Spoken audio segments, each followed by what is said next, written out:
पर्यावरण का बदलाव हो रहा है। हम लोग अनुभव कर रहे हैं। अभी एक हफ्ता पहले बहुत अच्छी खासी सर्दी थी, लेकिन अभी आज देख लीजिए अब पसीने निकल रहे हैं। तो ये जो पर्यावरण का बदलाव है, जब इसके बारे में बात होती है पूरे विश्व में, तो साथ साथ ये भी बात आती है कि इसमें आदिवासियों की भूमिका क्या होगी।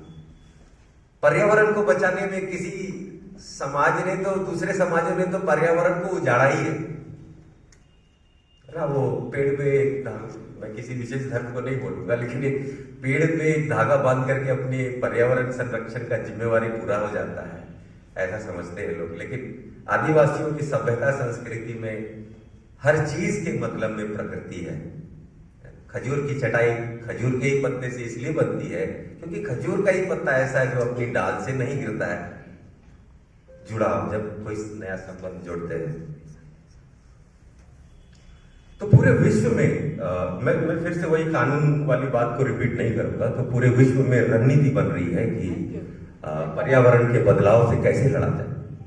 और इस रणनीति के तहत में आदिवासी समुदायों को, खास करके सभी इलाकों के, सभी क्षेत्रों के आदिवासी समुदायों को सशक्त किया जा रहा है कि वो पर्यावरण के बदलाव को झेल सके और मानव जाति को उसके बीच से कोई नया रास्ता निकाल के दे सके। और ये करने में पूरे विश्व में आदिवासी समाज का अपना जो स्वशासन की व्यवस्था है वो सबसे महत्वपूर्ण है।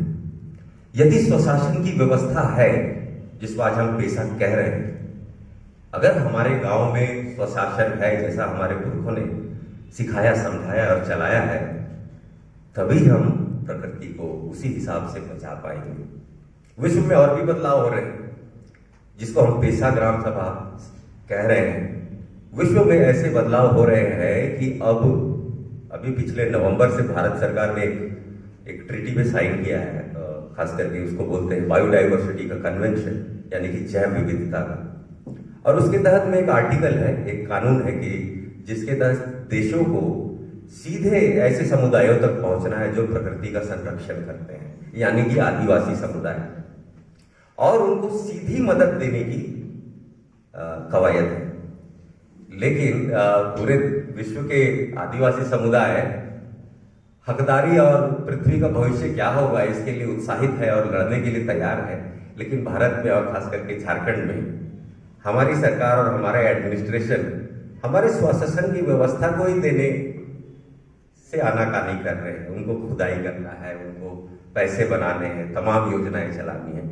लेकिन आदिवासियों का स्वशासन, जिसपे न सिर्फ प्रकृति बल्कि संविधान के जो मूल्य हैं, इसी स्वशासन की व्यवस्था के तहत टिके हुए हैं। वरना मुझे भारत में कोई भी ऐसा समुदाय नहीं दिखता है जो संविधान की मूल्यों का पालन करता है।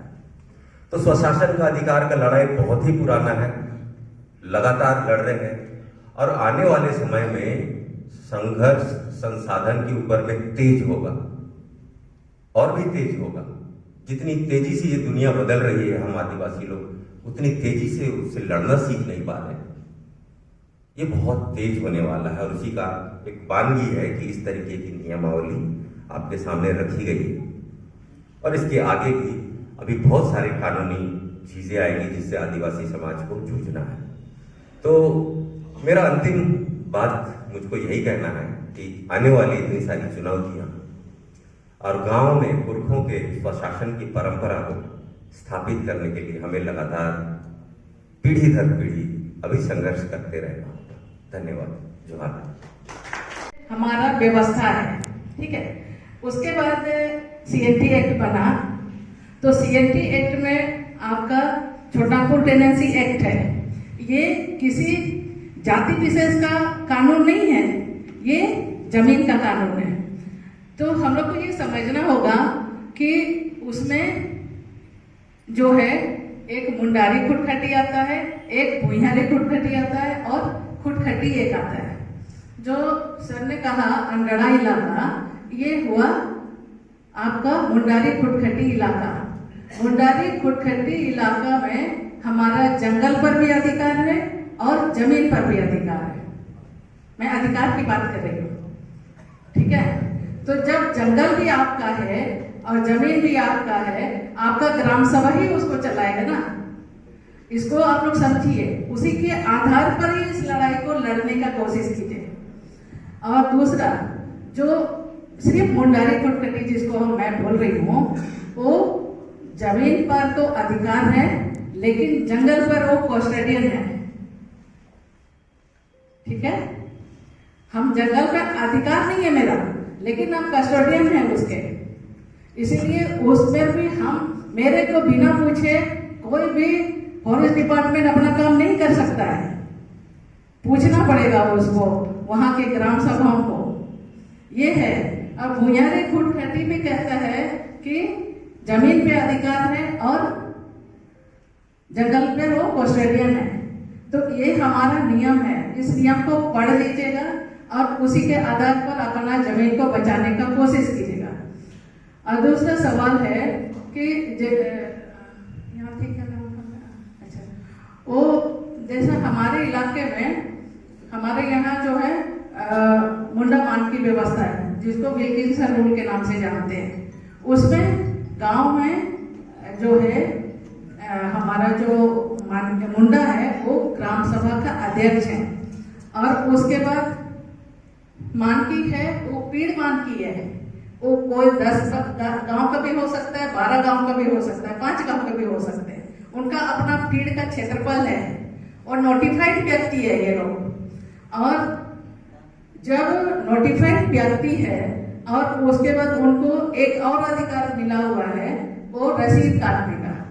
और उसमें जो भाई साहब ने कहा कि जो हम लोग जो जिनको कारीगर के रूप में हम लोग जो बुलाए थे, उनको हम लोग उनको रहने के लिए बसाया जो है, उसको वहां लिखा हुआ है 3 डिसमिल जमीन जो है उसको हम लोग निश्चित करके देंगे। वो ग्राम सभा बैठती है और ग्राम सभा डिसाइड करता है, तब मुंडा उसको 3 डिसमिल जमीन देता है ना।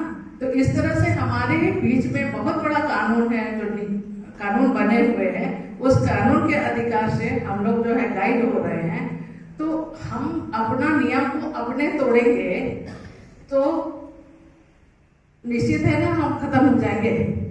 तो इस चीज को समझने की जरूरत है। अपना व्यवस्था, जो भी गांव है, आप जानते हैं क्षेत्रफल है हमारा, गांव का एक क्षेत्रफल होता है, उस क्षेत्रफल का जो मुंडा है वो खतियान में निश्चित है। वो खतियान को ढूंढ निकालिए, उस मुंडा को फिर से व्यवस्थित कीजिए और उसके बाद अपना जो है ग्राम सभा बनाइए। और ये नौजवान कर सकते हैं कोशिश करके, जहां ग्राम सभा खत्म हो गया है उस जगह को। ये हमारा कानून में निश्चित है, निर्धारित है। इसीलिए इसको आप लोग ये नहीं समझिए कि हम इलीगल काम कर रहे हैं कि लीगल काम कर रहे हैं, है ना। इस तरह से है। और सबसे बड़ी बात हम लोग को समझना चाहिए, केंद्र सरकार का कोई जमीन है नहीं है, राज्य सरकार का कोई जमीन है नहीं है, लेकिन ग्राम सभा की अपनी जमीन है। ये बहुत बड़ी बात है और उसी पे हम रूल करेंगे। इसलिए हमको ये समझ के चलना चाहिए और काम करना चाहिए।